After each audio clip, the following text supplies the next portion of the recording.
तो काल में मित्रों कैसे में सब मोदी जी कल आयल रहन बिहार में, बड़ा बड़ा भाषण दिलन राजनीतिक अपराध पर, लेकिन हालात का बा देश के ही समझ लीजिए। एडीआर का आज रिपोर्ट सामने आई बा। एडीआर की रिपोर्ट में है कि देश के 40% मुख्यमंत्री पे दर्ज है आपराधिक मामले। आप समझिए, मोदी जी बात करते हैं भ्रष्टाचार, राजनीति का भ्रष्टाचार का। राजनीति का भ्रष्टाचार तभी रुकेगा मोदी जी जब कानून का 100% पालन हो और अच्छे से पालन हो। और हमें भी उम्मीद है कि आप ही करवा भी सकते हैं, दूसरा कोई नहीं करवा सकता है। तो अच्छी बात है, आपने कानून लेकर आया, उसको पास कराइए, सबों को अंदर करिए। अब ये मामला, अब ये पूरा आंकड़ा पढ़िए, समझिए क्या है। देश के 30 में से 12 सीएम ऐसे हैं जिस पे अपराध के बड़े मामले दर्ज हैं, यानी अपहरण, फिरौती, रिश्वतखोरी, धमकी, हत्या की कोशिश का मामला दर्ज है। रेवंत रेड्डी जो तेलंगाना के सीएम हैं, उन पर 89 मामले दर्ज हैं। इसी तरह स्टालिन तमिलनाडु पर 47, चंद्रबाबू नायडू पर 19, सिद्धारमैया पर 13, हेमंत सोरेन पर 5, फडणवीस महाराष्ट्र के सीएम 4, सुखविंदर सिंह हिमाचल प्रदेश 4, पी विजयन केरल के 2, पी तमांग सिक्किम के 1, भगवंत मान 1, मोहन मांझी उड़ीसा 1, भजन लाल राजस्थान 1 मामले। देश के जो 5 राज्य का सीएम हैं वो अरबों की संपत्ति में है। 2 सीएम अरबपति हैं। चंद्रबाबू नायडू के पास सबसे ज़्यादा संपत्ति है। एडीआर की रिपोर्ट ये कहता है कि चंद्रबाबू नायडू के पास 931 करोड़ की संपत्ति है। पेमा खांडू 332 करोड़, सिद्धारमैया 51 करोड़, नेपोरियो 46.95 करोड़, मोहन यादव 42 करोड़, एन रंगास्वामी 38 करोड़। और 5 ऐसे मुख्यमंत्री हैं जो प्रदेश, बड़े प्रदेश के मुख्यमंत्री हैं, लेकिन उनका गरीब है मुख्यमंत्री। वो है ममता बनर्जी 15 लाख, उमर अब्दुल्ला 55 लाख, पिनराई विजयन 1 करोड़ 18 लाख, भजन लाल शर्मा 1 करोड़ 46 लाख, योगी आदित्यनाथ 1 करोड़ 54 लाख। इतना बड़ा नाम योगी आदित्यनाथ।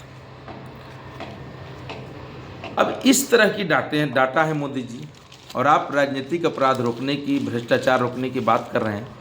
आपका 130वां कानून संशोधन तभी सफल होगा जब ऐसे लोगों पे कार्रवाई हुई। और बहुत लोग जेल से बाहर हैं, बेल पे हैं, घूम रहे हैं, वो इसका विरोध कर रहे हैं। 130वां संशोधन कानून का क्यों विरोध कर रहे हैं भाई? आपको किस बात का डर है?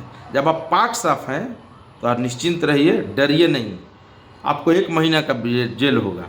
आपका उस टाइप का मामला रहेगा तब तो 1 महीना जेल में रहिएगा। अगर झूठे केस में फंसाए जाइएगा तो पता तो चलेगा ना कि झूठा कौन है, सच्चा कौन है, और आपकी सरकार किससे चल जाएगी। आप जेल में रहिएगा तो आप अपने नीचे वाले को बना दीजिएगा, आपका जो सबसे विश्वस्त होगा उसको बना दीजिएगा। लालू यादव जी तो बनाए थे ना बिहार में, रबड़ी देवी को जेल जाने के बाद। सुचिता के नाम पर कई मुख्यमंत्री इस्तीफा भी दिए हैं नैतिकता आधार पर, लेकिन कई मुख्यमंत्री नहीं दिए। अभी हाल में अरविंद केजरीवाल का मामला था जिसमें सुप्रीम कोर्ट ने कहा कि कोई ऐसा कानून मेरे पास नहीं है, नहीं तो आपको जेल से सरकार नहीं चलाने देते। मोदी जी, आपका कानून सही है, रास्ता सही है, अमित शाह जी सही है। आप मजबूती के साथ इसको जेपीसी में भेजें, इस कानून को पास कराइए और ऐसे लोगों पे कार्रवाई कीजिए। और जो बेल पर जो नेता है उनको डरना चाहिए, चाहे तेजस्वी यादव हो, चाहे राहुल गांधी हो, चाहे लालू प्रसाद यादव हो, चाहे बड़े बड़े नेता झारखंड में हेमंत सोरेन हो, अरविंद केजरीवाल हो, मनीष सिसोदिया हो, इन सबों को डरना चाहिए। अगर एक चपरासी पे आरोप लगता है तो सस्पेंड होता है, कार्रवाई होता है, बर्खास्त हो जाता है, आप पे क्यों नहीं जांच होगी? आप कौन खेत के मूली है भाई? आपको इसी जनता ने चुना है, और ये जनता ने चुना है किस लिए? कि आप नीति बनाइए, नियम बनाइए, राज कीजिए और बिहार और अन्य प्रदेशों और देश को आगे ले जाइए।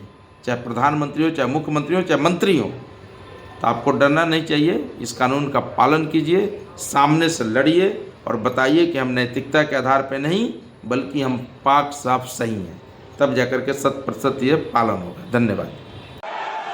मुझ पर झूठे आरोप लगाए, तब अरेस्ट होने के पहले मैंने नैतिकता के मूल्यों का हवाला देकर इस्तीफा भी दिया। और जब तक मैं कोर्ट से निर्देश नहीं हुआ, कोई संविधान पद मैंने स्वीकार नहीं किया। क्या सिखाते हैं नैतिकता में? मैं तो इस्तीफा देकर गया था, और मैं तो चाहता हूं हम